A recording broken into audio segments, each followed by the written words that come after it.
አንቺ መስቲን ያስብሽ እና አቢጌል ቤት ውስጥ ትልቅ የጉር ተፈጥሯል። አቢጌል የአባቷና የዳጣን ጸጉር ወስዳ ዲኤንኤ አስመርምረዋለች። እንደምታውቁት አቢጌል ከአባቷ ብር ጠይቃው ባይሰጣትም ከእናቷ የተወሰነ ገንዘብ ተቀብላ ነበር። የቀረውንም ገንዘብ በፍቅሯ ተይዞ ምንም ነገር ከሚታዘዝላት ካሌብ ራሱ ገንዘቡን እንዲጨምር አድርጋ ወደ ሆስፒታል ትልኳለች።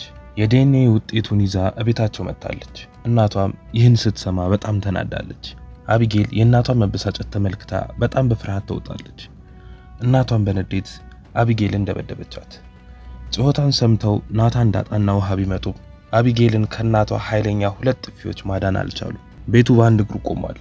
የዲኤንኤ ውጤቱ ምን ይሁን የሚያሳየው? እንደምታውቁት ከዚህ ቀደም እናትየው ደሬን ስለ ዲኤንኤ ውጤት ምርመራ የሚደረግበትን ቦታ ስትጠይቀው ደንግጦ የሚገባበት ቦታ አጥቶ ነበር። በፍርሃት ሲርበተበት ሚስቱ ነገሩን የነቃችበት ይመስል ነበር። ደሬ ፍርሃቱን፣ ድንጋጤውን መደበቅ ፈጽሞ አልቻለበትም ነበር። እንደውም ባለቤቱ ሁላ ነገሩን ትታ ለመተኛት ስትሞክር ሰውን እሳት ላይ ጥዶ የምን መተኛት ነው ተነሺ ብሎ ጥርጣሬውን ጨምሮባት ነበር። ባለቤቱም ግራ በመጋባት የማላቀው ሰው ይሆንክብኝ ነው ደሬ፣ ምንድነው ነገሩ ብላ የደበቃት ነገር ካለ ለማጣራት ስትሞክርም አይተናት ነበር። ደሬ ግን በቃ ልጆቹ ይሄን ከሰሙ በጣም ይጨናነቃሉ፣ እንተኛ ብሏት ይተኛሉ። ነገር ግን ደሬ በጭንቀት አንድ እንቅልፍ ከአይኑ ሳይዞር ነበር ያደረው። እንግዲህ ተመልካቾች እንደምታውቁት አቢጌል ደግሞ አሁን ላይ ውጤቱን እቤታቸው ድረስ ይዛ መጣለች። ባለፈው ክፍል ላይ የዳጣን ጸጉር ለመውሰድ ስትሞክር ሰራተኛቸው ሰላም ደርሳባት እንዳልተሳካላት የምታውቁት ነገር ነው። ነገር ግን ባሁኑ የዳጣን ጸጉር ተሳክቶላት አግኝታለች። ዳጣ በጠዋት ጸጉሯን መታጠቢያ ቤት ውስጥ እያበጠረች ባለችበት አግኝታት ነው አቢጌል የዳጣን ጸጉር ከማበጠሪያው ላይ ወሰደችው። ዳጣ በጥርጣሬ በኔ ማበጠሪያ ልታበጥሪ ነው ወይ ብላ ብትጠይቃትም ነገር ግን አቢጌል ምን ችግር አለው አንቺ እንደምትወጂኝ እኮ እኔም እወድሻለሁ ብላ ታላት ስትወጣላት ነው ጸጉሯን ያገኘችው። ለምርመራውም የሚሆን ሆስፒታል ቦታ እንዲያጣራላት የመረጠችው ሰው ለሷ ፍቅር የሚንከራተተው ካሌብን ነበር። ካሌብ ስለሚወዳት አቢጌል የላከችውን ነገር ከማድረግ ወደ ኋላ እንደማይል ግልጽ ነው። መላክ ብቻ ሳይሆን የጎደላትንም ብር ጨምሮ እንዲያስመረምር ነበር ያደረገችው። በሌላ በኩል ምን እየተፈጠረ እንኳን እንዳለ የማያውቁት ዳጣና ሰራተኛዋ ሰላም እናትና ልጅ መሆናቸውን ውስጣቸው የነገራቸው ነው የሚመስሉት። ዳጣ ከሰላም እግር ስር ቁጭ ብላ ጸጉሯን እየሰራቻት የሆዳቸውን ሲያወሩ ነበር። ሰራተኛዋ ሰላምም ዳጣን እየመከረቻት ነበር። ስለ ወንዶች ባህሪና ጸባይ ምን ማድረግ እንዳለባት፣ ወንድ እንዴት መምረጥ እንዳለባትም ጭምር እያስተማረቻት ነበር። በመሃል ዳጣ ግን ሰላምዬ አንቺ ለራስሽ ሳታገቢ እኔን እንደዚህ መምከርሽ ልክ ነው ብላ ተጠይቃታለች።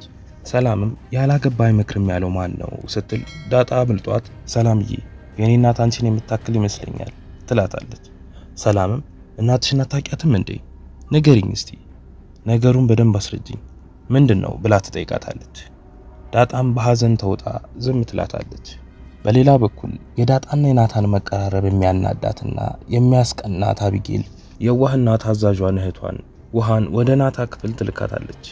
እሷ ልካይ ነው ብለሽ እንዳትናገሪ፣ ማን እንዳለ ክፍልስ ብቻ አይተሽ ነይ ትላታለች። ውሃም በትዕዛዙ መሰረት ተነስታ ወደ ናታን ክፍል ትሄዳለች። አቢጌል እዛው ባለችበት እናቷ መጣ ሰላምታ ተለዋውጠው አብረው ይቀመጣሉ። በዚህ ሰዓት ነው እናቷን ተጨማሪ ገንዘብ ጠይቃት ስትከለክላት ለተንኮሏ መሳካት የካሌብን ድጋፍ የጠየቀችው። ናታን ክፍል የሄደችው ውሃ እንደተለመደው አምልጧት አቢጌል እንደላከቻት ተናግራለች። ናታን ግን በቃ አሁን ብቻውን ያለው ብለሽ እንዳትናገሪ እሺ ብሎ ይላታል። ውሃም ከርዕስ ወጣ ብላ ዳጣ እንደናፈቀቻት ለናታን ትነግሯለች። ናታንም አምልጦት እሱም ዳጣ እንደናፈቀችው ይነግራታል። ደንገጥ ብሎ ግን ለአቢጌል ሄደሽ እንዳትናገሪ ብሎ ከክፍሉ ያስወጣታል። በዛኑ ቀን ውሃና መጠን እየተጫወቱ ባሉበት ዳጣ መታ አንድ አዲስ ጨዋታ ታጫውታቸዋለች። ደስቶ ፊንገር የሚባለውን የድሮ የልጅነት ጨዋታ። የተሸነፈም ቅጣት እንደሚቀጣ ነግራቸው ይጫወታሉ። ዳጣም በአጋጣሚ ታሸንፋለች። ከዛም ቅጣቱ ቤት ማጽዳት እንደሆነ ትነግራቸዋለች። ሁለቱም እየተነጫነጩ እያጸዱ ባሉበት መልከ መልካሟ የቤት ሰራተኛ ሰላም ትመጣና ታስቆማቸዋለች። ለዳጣም ስታያቸው ቁመት አላቸው እንጂ እኮ አላደጉም ህፃናቶች ናቸው፣ ቤቱንም ቢሆን ያበላሹታል እንጂ በስትክክል አያጸዱትም፣ በሉ ዞር በሉ ብላ ተቀብላቸው ታስቀምጣቸዋለች። ዳጣም ማክሮፋቸውን አስተውላ አጠገባቸው ሄዳ እያጫወተች ኩርፊያቸውን ለማስተው ትሞክራለች። በዛኑ ቀን ናታን ደሬ እንዲያመጣለት የላከውን መጽሐፍ ለማምጣት መንገድ ላይ እየሄደ ሳለ አቢጌልን ያገኛታል። እሷም ካፌ ሄደን ካልጋበዝከኝ ብላ ድርቅ ብላበት ወደ ካፌ ሄዳሉ። ኤቢ ከናታን ጋር አብራ ቁጭ ብላ አቮካዶ ጁሷን እየጠጣች በጣም ደስ ብሏት ሲያያት ምን ተገኝቶ እንደሆነ ይጠይቃታል። ኤቢም አንተ ስለጋበዝከኝ ነው፣ ደግሞ አንድ ነገር ልንገርህማ፣ ያቺን ዱርዬ ምንም ነገር ብትልህ እንዳታምናት እሺ፣ በጣም ነው በእኔ የምትቀናው፣ በዛ ላይ እንዴት እንደሚያደርጋት ስትለው ናታንም እንደዛ እንዳልሆነና ዳጣ ለሷ ጥሩ አመለካከት እንዳላት ይነግራታል። ኤቢም ለማንኛውም እዛ ቤት ውስጥ ዛሬ ጉድ ነው የምታየው ትለዋለች። ናታንም ደግሞ ሌላ ሴራ ሰራሽ እንዴ? ምን ልታደርጊያት ነው? ወርቁን ደብቀሽ ሌባ እንዳስባልሻት አሁንም ሌላ ሴራ አሰብሽ እንዴ?